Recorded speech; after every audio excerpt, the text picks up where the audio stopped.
I'm gonna just put a hater warning right here, right now. I'm gonna probably say some hater ass shit in this video, okay? I'm sorry. That being said, I'm not trying to send any hate towards Chris as an individual. I'm sure we would actually even vibe over some of the movies that we love. But there are some things that I gotta bring up, and I am gonna bring them up in this video. And this is just my opinion. If you have a differing opinion, leave it in the comments. If you have the same opinion, leave it in the comments. But we gotta talk about this Chris Stuckman movie, man. Obviously, if you're watching this, you probably already know who Chris Stuckman is. He's a very, very prominent reviewer on YouTube, and he's been around for a long time. A lot of his reviews used to highly showcase his personality, and he used to be pretty brutally honest about films and directors, and that was one of the things that I loved about him. I remember being excited every time he uploaded, and then I started to notice some of the pretentiousness slipping in there. Now, as my girlfriend says, a little pretentious isn't bad, okay? But you could tell that there was like some ulterior motives behind his reviews. He would start to not talk about the negatives. He would start to tiptoe around talking about directors' choices, and he would specifically glaze certain directors, including Mike Flanagan, which I will get to, but obviously skip all over that, and we get to him introducing us to his production, Shelby Oaks, which from my initial reaction was supposed to be a very independent, like personally sourced horror movie, thriller movie, you know what I'm saying? That took all of his inspirations and kind of put them into an amalgamation, but with some originality on it. You know what I mean? I wasn't expecting it to be a big production or anything like that. However, I was interested in seeing how it played out. Like I said, I watched a couple of the behind the scenes things, just try to see where they were at. And it looked like there was some good production. Obviously, they came across some hiccups and some random shit. And that's when I feel like his channel really started to take a dive. When obviously there's always been fans that have supported him from the very beginning and has been supporting him through this change in his personality. But personally, for me, when I started to have an issue with him is when he started to not address directors because of how it would affect his relationships in filmmaking. And that's a big issue for me, because I feel like if you're going to be a reviewer, that's something that you just take into account. You might talk to the people that you're reviewing, you know what I mean? Like, you might end up coming across the person whose art you spoke negatively about, and that's just part of the caveats of being a reviewer. And like, for example, me, I want to be a filmmaker in the future. I would love to be like recognized for my music in the future as well. And like, I review movies and I review music, and I would never, for example, tiptoe around, for the craziest example, tiptoe around a Jordan Peele movie, right? And be like, oh, well, there was just some things I didn't like because I want to work with Jordan Peele in the future. I didn't like Us very much, and I was pretty fucking honest about not liking Us very much. It ended up growing on me as time went by, but my initial review of Us was pretty fucking negative, bro, and I stood on that. You know what I mean? I love Jordan Peele. I think he's one of the most prolific directors of our generation.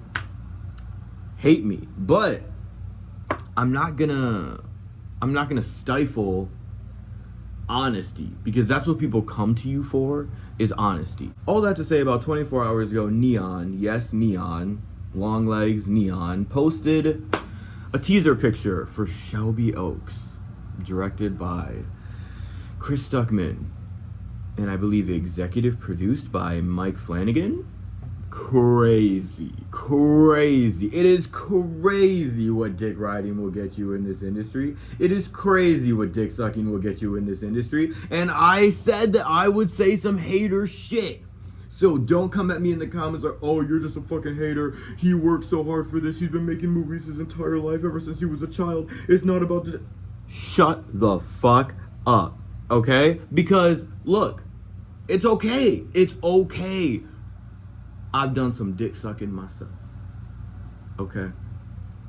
But I just think that if you're gonna be a filmmaker and you know that your reviews, specifically the honesty in your reviews, is going to suffer because you want to work with the people in the future because you dick suck the people that are making the shitty movie, just don't talk about, you know what I mean? Like, and I see where he's trying to come from. Not really, but I'm trying to be impartial.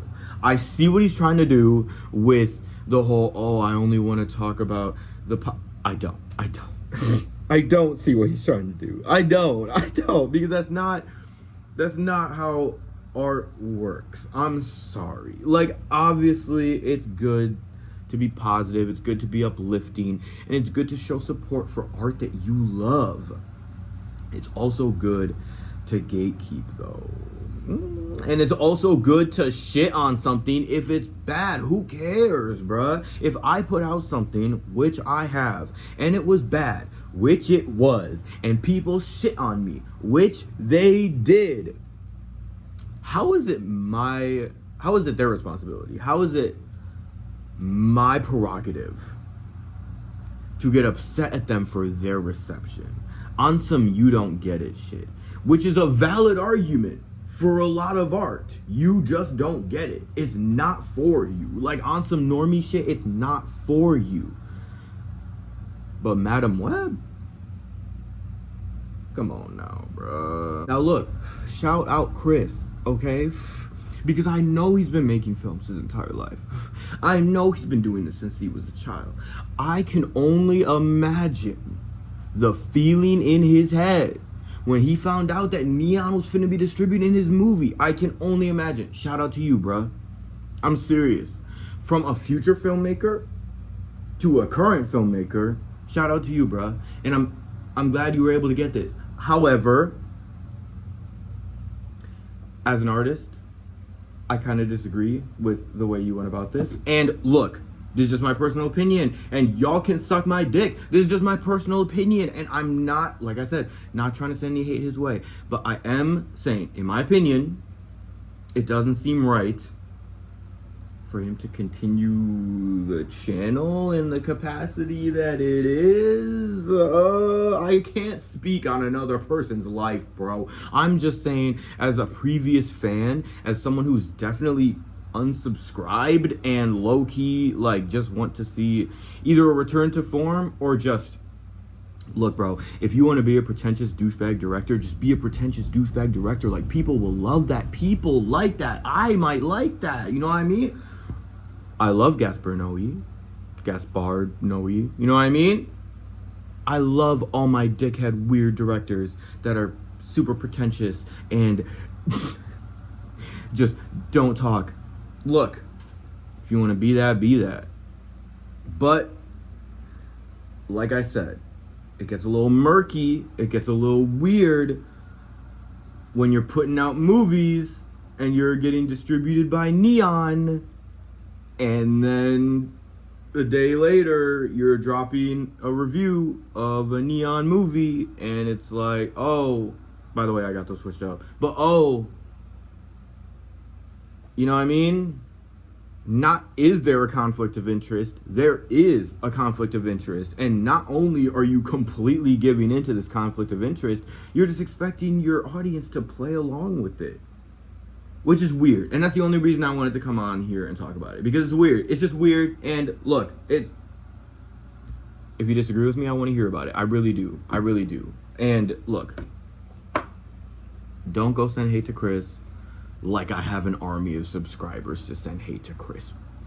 Go fuck yourselves. Anyway, I'm interested to see Shelby Oaks. I'm interested to see what this is, and I'm interested to be honest about my review despite my relationships and how it might affect my future relationships as a filmmaker. So make sure you like, subscribe, and hit the bell so you don't miss anything. I am excited for Shelby Oaks, I can't lie. So yeah, I'll see you guys in the next one. Fuck off.